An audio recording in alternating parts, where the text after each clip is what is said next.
like, they're lying. They're crazy. They don't know what the fuck they're talking about. So, yeah, let's keep going. I'm going to keep getting sidetracked. This is some agonizing shit for me. Combating it. So basically there are steamrollers, so we need to roll over or lay on our back and let the steamroller roll over us, flatten us, and then maybe we'll be taken seriously. What phenomenal advice, because then he tacks on that he's concerned about it. But frankly, he's wrong about Musk's popularity. We're already seeing this play out in poll numbers. I know you guys... Like, here's another thing. There weren't really, like, polls set up to poll him like they would, like, a traditional politician. Like, they're having to scramble to, like, get opinions on him out there. And it's like... I mean, he's always had, like, little popularity polls and everything, like, rough guesses. Now it's like, oh, they actually need to canvass to see what people think of this fucking guy. Because he's talking next to the president of the United States like he's got him on a fucking leash while his kid pokes him with a stick, basically. So yeah, it's like, we need to know what the broader political electorate thinks of him. I think a lot of people would not care tomorrow if Elon Musk had a massive coronary and wasn't an issue going forward. Not glorifying it. I'm just saying, like, if he didn't, like, wake up tomorrow from some horrible thing, like no one would care. A lot of people would be happy. Like, I'm just saying, like, objectively, things would go on as if nothing happened. Like, he's an unimportant man with all the money in the world that he didn't earn. He just has it. You cannot earn 200,000 American lifetimes of wealth in a decade. It's not physically possible. You're not producing or providing enough to humanity to earn that, to deserve that. Unless he makes the fucking replicators from Star Trek and solves scarcity, like actually solves scarcity overnight. Like, it's not a real thing. He's taking a piss. All right, let's go back to Emma. She knows what she's doing. Yesterday played that video of that farmer who's going to be affected by these freezes. Oh, the farmer is Skyler. This doesn't just happen on the internet. Stop bringing troll logic and legitimizing it when we're talking about government functioning. This is the tail wagging the dog. Elon Musk, here it is from YouGov. She's been saying that a lot lately, but she's right. More Americans view Elon Musk very or somewhat unfavorably, 52% than favorably, according to YouGov. This share, who they have a very unfavorable opinion of Musk, increased 7 percentage points in the past week. The share who say, I should say, they have a very unfavorable opinion of Musk, increased 7 percentage points in the past week to 43% from 36%. That's just very unfavorable. The shift was especially pronounced among independents and younger adults. And then this was also from Quinnipiac. Just last month, he already was unpopular, if you could just scroll down to the numbers. 53% of respondents said they are not in favor of Elon Musk playing a prominent role in the Trump administration. 39% said they are in favor. And that was, that poll came out January 29th. So Dean Phillips, who I would guess based on the timing of this media appearance is trying to run for Senate in Minnesota. By gosh, we got to keep him away from that because he's openly advocating for appeasing the fascists while saying, yeah, the fascists are doing something really bad. Way to read the room, because Musk's approval rating is not going to go up the more the actual pain is felt of what he's trying to do here. I mean, the Department of Education is a prime. Yeah, they're getting rid of the Department of Education, which feeds kids. The Republicans have unveiled their tax plan, which is they're literally not saving any money. They're spending $5 trillion American tax dollars to put us in debt, to give billionaires tax breaks. They're going to be cutting SNAP, like allegedly only 20%. 20% is massive. You understand we did the inverse of that with actually the child tax credit was nowhere near like how much they're cutting. But the child tax credit cut child poverty by 30%. No, it was like 30 to 50%.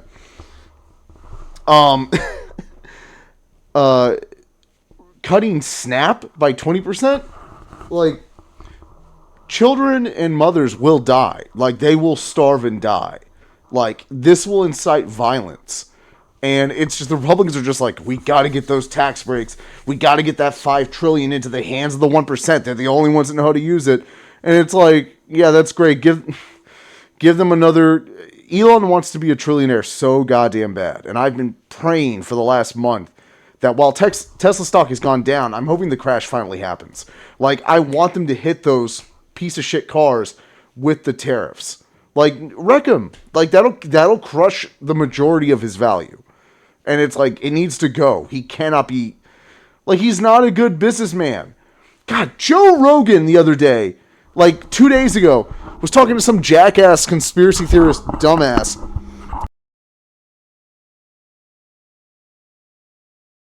I hit the mic. Yeah, like, his guest was like, yeah, he didn't even want to buy Twitter. And it's like, yeah, he didn't. And Joe says, oh, he was holding out to get a better price. And it's like, Joe, are you out of your fucking mind? Like, this was like 2-3 years ago. Elon made an offer for Twitter easily double what it was worth. Easily. If not 4 times what it was worth. Made an offer for Twitter for that much. Because he thought, I'll pay $42.69 a share. Yeah, because the shares were running like $12 a share. And he's like, I'll pay $42.69 a share because I'm so cool. Thinking that, like, Dougherty and the rest of them wouldn't take him seriously. And then and then they were like, oh, you made an offer. Like, oh, yeah, we're selling. Yeah, like, we have a fiduciary responsibility to our shareholders to sell to someone that made that offer. And Elon tried to get out of it because it was a terrible, terrible business decision. Although I guess now, since it bought him the presidency, maybe not. It's a reckless business position and an amoral one considering what it got him. But it was a terrible business decision financially because he paid 4 times what Twitter was worth and then lost that amount of value, that extra value, by cratering the service. And again, that's why one man should not be allowed to buy a piece of communications infrastructure. And whether you agree or not, Twitter was a massive piece of public infrastructure. It just was. It may have been privately owned, but everyone had access to it. It had TOS guidelines that made sure everyone wasn't a Nazi, couldn't behave like a Nazi. You could talk to your senators, your congressmen. You could still technically do that. Technically is the big thing. By the way, I'll never call Twitter X. It's always going to be Twitter. I believe it's still Twitter on the legal documents, no matter what Elon does. X is a stupid fucking name, except if you're a Mega Man character. Otherwise, it's like, what are you fucking doing? Don't do this. So yeah, damn, the views are racking up on that. Where was I? So yeah, he bought a piece of telecom infrastructure, ruined it, turned it into a Nazi farm, and it's no one man should be able to do that. These are public services, public goods.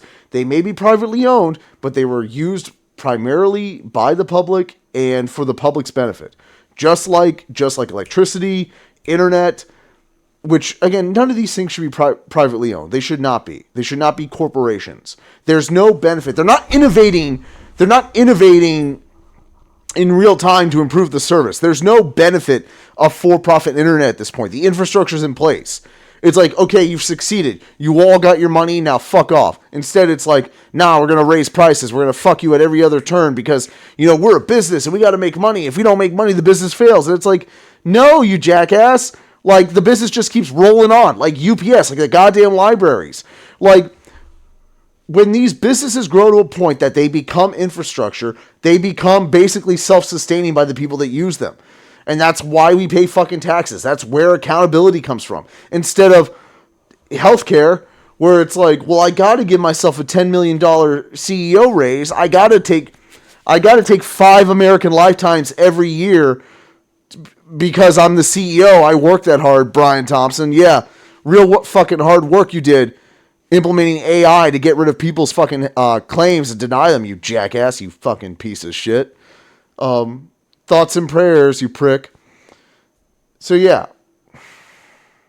Let's go back to the video. I'm going to lose my shit if I don't stop. Example of that. You want to eliminate the Department of Education? That is not a popular idea. I'm sorry. People love our public schools.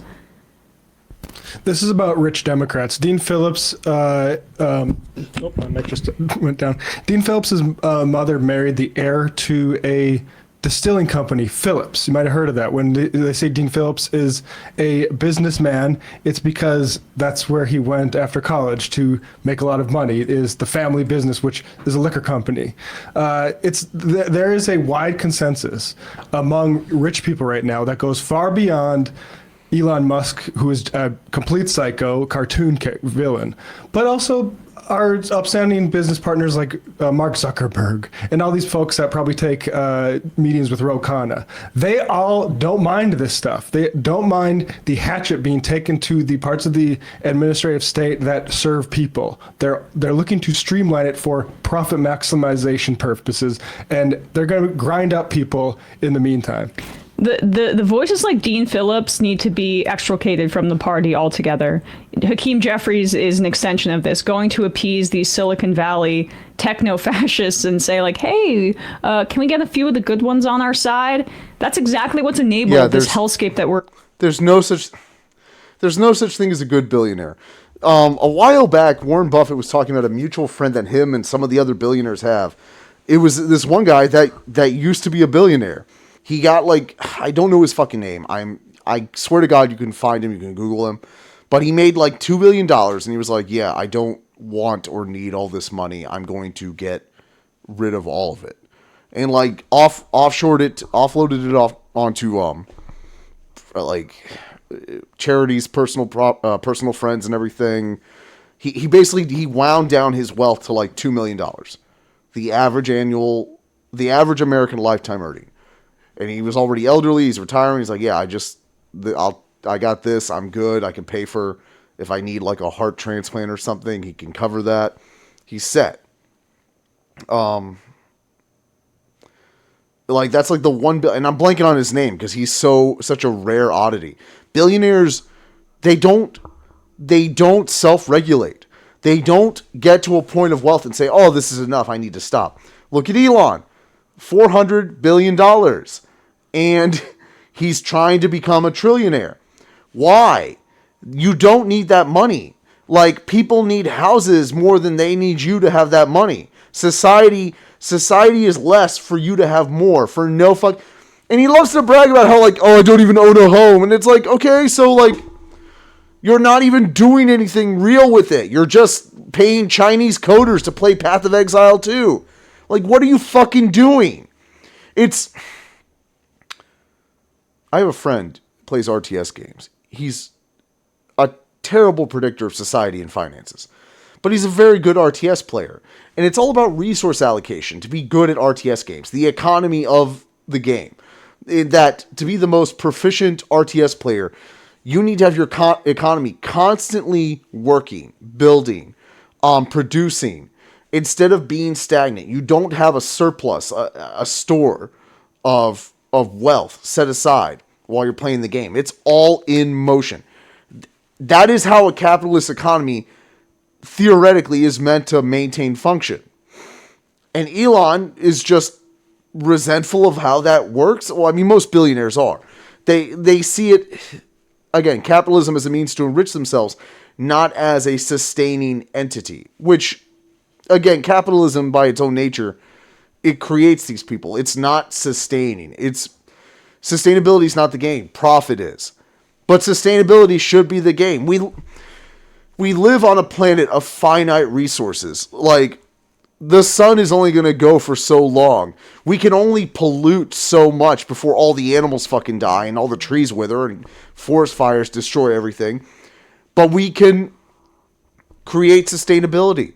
Like, Elon talks about, like, oh, I'm going to get us all on Mars. He's not going to get us all on Mars. Not in his lifetime. If he wants to map something out for, like, the generations of humanity over the next 1,000 fucking years to migrate there then and terraform then, yeah, like, it's science fiction, but it's also, I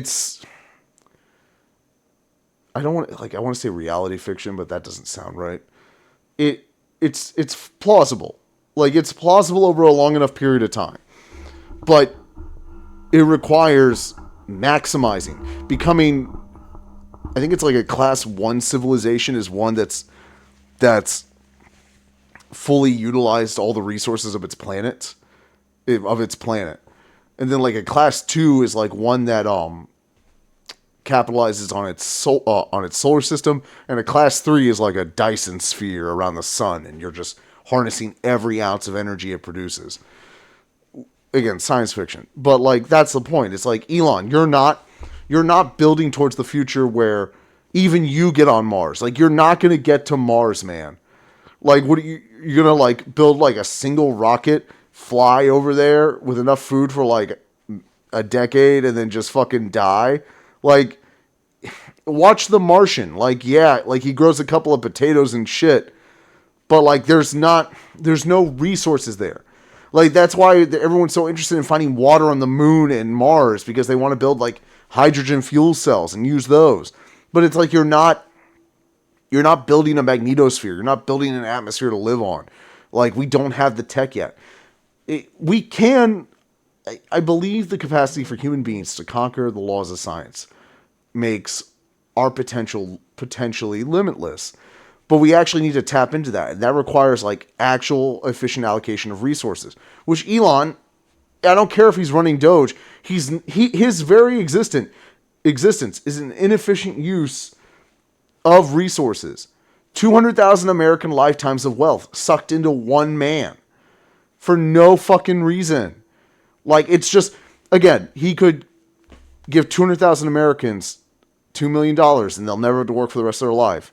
He could give 400,000 Americans half of their lifetime earnings, and it will change their worlds. He can give 800,000 a quarter, and it's same thing. Like $50,000, which would be, yeah, that'd be like tens of millions of Americans.